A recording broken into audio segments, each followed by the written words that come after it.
This man, Ibrahim, got fired by a machine, and this machine start their takeover on humans as we speak.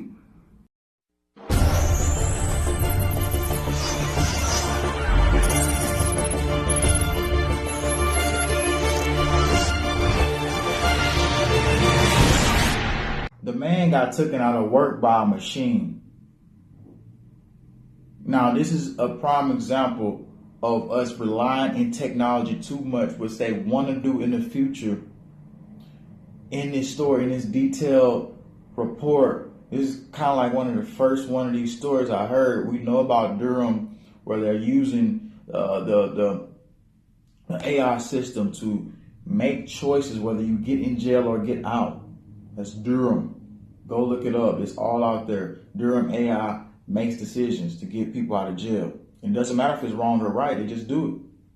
But this is a whole different scenario where we're trusting in the AI, trusting in the machine, and the machine is taking us out of work. This is the AI takeover in another scenario, but this is actually one of the first cases I heard. A guy who was working with this company, basically, this is what happened. This man, Ibrahim, got fired by a machine, and this machine start their takeover on humans as we speak.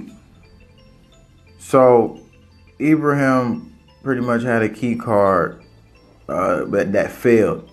He said he assumed it was time to replace it, so he began a sequence of events that saw Ibrahim fired from his job, but not by his manager, by a machine. He has a detailed story in Blogspot. We'll take you to that in a few. But he had to warn these companies about automation. It can be an asset to a company, but there needs to be a way for humans to take over if the machine makes a mistake, he writes. This is what the top tech elites are working towards right now. Speaking about this, probably in Silicon Valley and all other areas that they want to, because this is what they are implementing. The story of Diallo's sacking by the machine began when his entry past the Los Angeles skyscraper where his office base failed to work, forcing him to rely on security guard to allow him entry.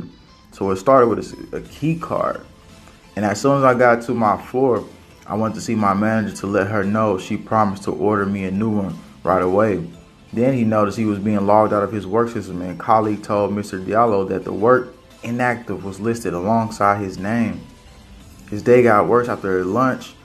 10-minute wait for a co-worker to let him back into his office. He was told his recruiter that she had received an email saying his contract had been terminated. Just got straight up terminated out of that thing, like by the Terminator, as a matter of fact. She promised to sort out a problem. The next day, he had been locked out of every single system except Link's machine, Linux, whatever. And then after lunch, two people appeared at the desk. Mr. Diallo was told that an email had been received telling him to escort him from the building. Dang. The machine's taking over, man. And there's going to be more of this stupid stuff in the future.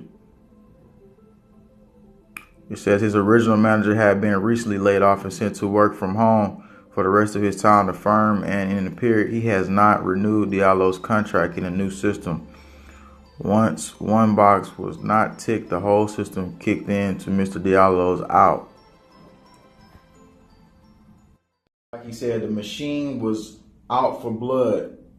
It was soulless, just like the other machines are soulless. And what happened was it was like revoke access, and then his access was denied. All of a sudden, it was wrongly denied. But then, he went to go and he was swiping his key card. And first of all, once you're wrongly denied, this will happen. Basically, they send an email directly to security guards and everything like that. So they're like getting ready to come escort you off. So if you swipe the card again, it's like, and they're really coming for you then after that. So basically, he said he was 3 months into a 8-year contract, and they had to take him out like he was some type of criminal. His actual manager was working at home, so he couldn't help him. Crazier than that, the man has to be out of work for 3 weeks because of an AI decision. But this is what the people want, right? No, it's not what we want. It's what the elite system want. The man lost 3 weeks of pay because of this scenario. He was one of the machine's first victim. He worked in the office in a Los Angeles skyscraper, and he was freaking taken out by the wrong decision of the AI. And this is not the first time they make the wrong decisions, basing their new automations based on algorithms, just like they do on YouTube. They snatch people videos down sometimes, like, oh, it was wrong. We shouldn't have done that. It was the algorithm's fault. Like they really care about it.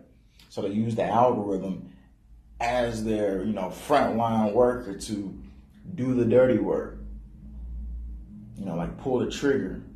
You don't need a job anymore. AI system.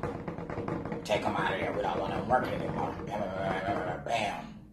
But then it could be a mistake, like they actually like, oh, we didn't know it was going to happen. But they also could program it and pretend like they didn't know it was going to happen. But it's also an algorithm that is probably based on certain profiles as well. Let's be honest here. Profiling is real too.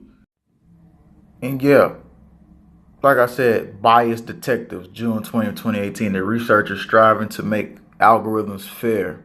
Is that the truth? As machine learning infiltrates society, scientists are trying to help ward off injustice. But injustice has been happening even without the machines. So that's where your profiling come in at right there. So that's crazy that I even hear this story, but I wanted to bring it out to you, let you know that this is what's happening in our world. Specific story we've heard on this, like the first story that we've heard crazy enough like this. But of course, like I said, I've heard about the machines in Durham making a decision on people's ability to get out of jail or not, which may skew multiple bad decisions. Here it is right here. Police use RoboCop artificial intelligence to judge whether to jail or bail suspects. UK police force preparing to use artificial intelligence AI to help decide whether or not to keep a suspect behind bars. The first time technology has been used in Europe, that was in 2017 when that was published. So they're getting closer and closer to this. And the same AI was the AI that was making bad decisions. And they knew it. They knew it. So yeah, in the future, you better be ready to get jailed by a machine. In the US and the UK, most likely come to the UK first, because that's where reports coming from. They said it was about 88% accurate and sometimes 93% accurate. But what happens on the size of error in that small percentage when it's wrong? And who knows if that's even the real numbers? Who knows if they're just letting it out as a publication? Yeah. This is the future that they're creating. This is supposed to be what's right. And I also see, this is just 2 days ago, they're releasing articles about the prediction of AI will be much better than humans can predict. That's what I was talking about. They released it about 2 days ago. Google AI can predict when people will die with 95% accuracy. Google's artificial intelligence algorithm uses vast data sets to predict the mortality of hospital patients, which I don't believe will be 100% accurate. I won't let a machine predict my death. I'll let the Most High, the Creator himself. Pretty much I keep my trust and faith in him. Google reaches almost aspects of people's digital lives from email, search, maps, and calendar. I'll tell you one thing, you invert that chip and put it inside of you, you definitely will have a better prediction of your death, because they'll be able to lower your lifespan, taking all of these digital pills and stuff like that. That's all a part of the B system. Anybody taking the chips, of course they'll be able to electronically project energy waves through that. Once the 5G is implemented as well for predicting inpatient mortality, Google's medical brain was 95% accurate in the first hospital and 93% in the schools, the second hospital. So this is a new generation, I'm telling you.